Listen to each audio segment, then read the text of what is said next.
Okay, so we have this cool espresso coffee maker, and we're gonna unbox it using the Meta glasses.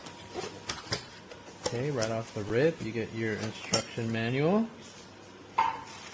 You get your cups. Oh, okay, you can take this out. Oh, this is 1 cup, so I'm assuming 2 cups. Okay, cool. Put this one back here. Awesome. Put that off to the side.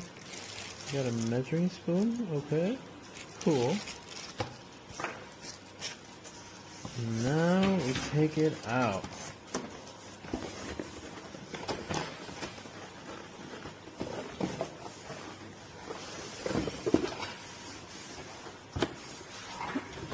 Carefully, of course.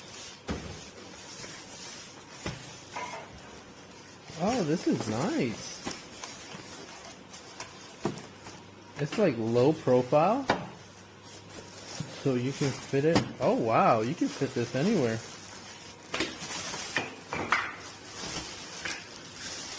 Wow, check that out.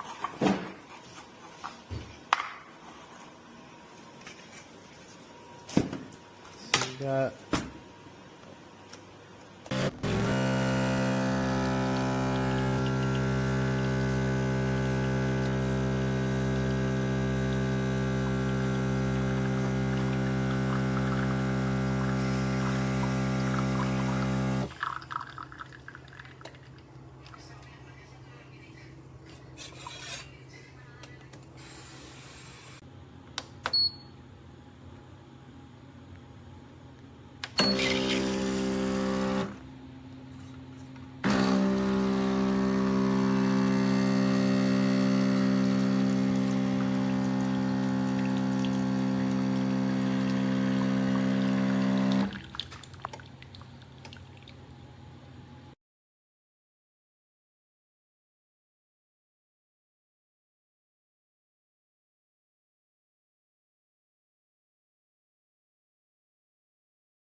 echarle al del café.